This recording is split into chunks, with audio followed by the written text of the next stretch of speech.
As an engineer at an early stage startup, you're going to make a lot of decisions that might come back to bite you later. None more so than picking the wrong platform or service which crumbles underneath your feet like a Coupland sausage roll. Couplands are a chain of bakeries in the north of England, a bit like Greggs but cheaper, which if you know anything about Greggs is a hilarious prospect. Haha, we all go. But this is serious. For the price of one Greggs sausage roll, you can get 4 Coupland sausage rolls. The only problem is their hilariously crumbly pastry. And if you don't know what Greggs is, I can't really help. Using these platforms and services is really helpful because it helps you start to scale and check that you have product market fit without having to build all this stuff from scratch. But you want to find that right balance between being able to move quickly and not shooting yourself in the foot.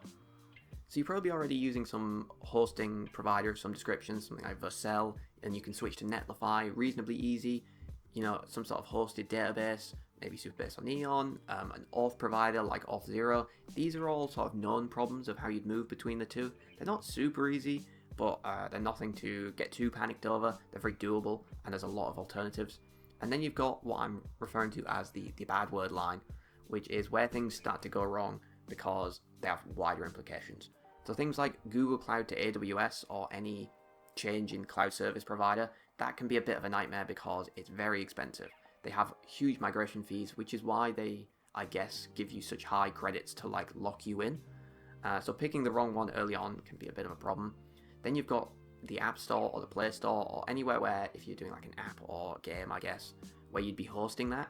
The problem there is if you mess up that relationship with them and you have to use something else, that can be a bit of a nightmare, especially for these two, where you don't have any other option really. Then you've got stuff that's more business critical. So for us, that was something like Airbyte, where it would have required a bit of work to switch to the alternatives because they have a different sort of architecture, but it was critical to checking whether we had product market fit, so we had to get it right. Hi. Polybox, where I work, automate marketing agency reporting so that agencies can bring all of their data for all their clients into one place and then show them pretty dashboards about how they look. That's 2 big components there. There's pretty dashboards, so that it looks nice, and ETL, extract, transform, load, or I guess ELT, it doesn't really matter. But that's moving data from the source, Google Ads, Google Analytics, whatever, into our data warehouse. And I ran into issues with both of these. I'm going to focus on the ETL stuff though, because I think that's slightly more interesting and applicable to what I was talking about. I think it would be a smart idea to build the ETL stuff in-house. The reason we didn't is because we wanted the connectors ready to go, so that we didn't have to do the OAuth application process to say sign in with Google, Facebook, and then give us permission.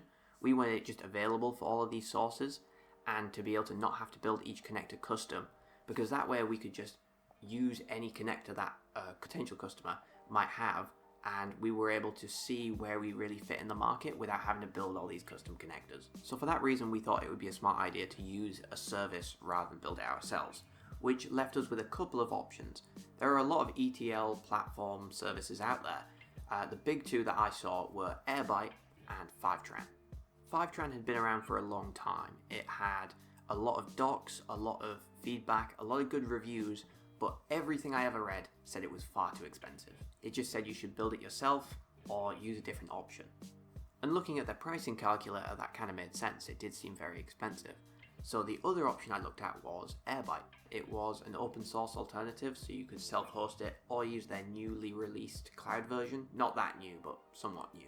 But it gave us all the core functionality we needed, and it was a lot cheaper than Fivetran. There were more mixed reviews than something like Fivetran though. People said Fivetran was amazing, but expensive, whereas people for Airbyte said it was slow, it wasn't built very well, and the documentation wasn't great. But the way I saw it, Airbyte was the open source cool new one, and Fivetran was the legacy boring one. And as an engineer at a startup, I thought we would want to go with the cool one, right? So I just picked Airbyte, and built it out, and we just were using that. After a few weeks of using it, we started to run into a couple of problems. We had a few 500 errors on their API randomly, annoying bugs which did have pull requests but hadn't been merged, and 500 errors happen. Who hasn't brought down the API, But this kept happening time and time again. And eventually we were embarrassing ourselves on onboarding calls when the core part of our product just didn't function. Support were very polite and just told us they couldn't identify any problems that might have been going on, Then we went on enterprise sales calls and they told us they were aware of the stuff going wrong and they were really sorry. The very nice people on the community Slack would tell us that things on the cloud version were fixed when they hadn't actually been fixed yet, which was very frustrating. Though again, everyone was very nice. But in my mind, we couldn't switch from Airbyte. I had made this decision that we couldn't because it would be too much work. We'd have to get everyone to remake all of their connectors in Fivetran, redo all of our data modeling because the output is fundamentally different from that of Airbyte. And so I pushed back on this decision for months, saying that it would be far too difficult and we just need to keep powering through. But eventually I decided to reach out to the enterprise team. That was my hope, that if we reach out to them because we know we'd eventually move to enterprise, they'd be able to help us with a couple of these growing pains, and then we'd be able to commit to something more serious financially. After that call though, we were told that our plan that we were currently on wasn't really a plan that they actually properly provided and was maybe some sort of mistake, so that we would have to either scale back our usage or upgrade to their enterprise plan, and we couldn't continue at the level we were currently at. So the clock was ticking. We either had to fork up tens of thousands of pounds to move to this enterprise plan for something that wasn't working for us, or we'd have to switch. And I continued to push back on it until eventually it was decided we were going to switch.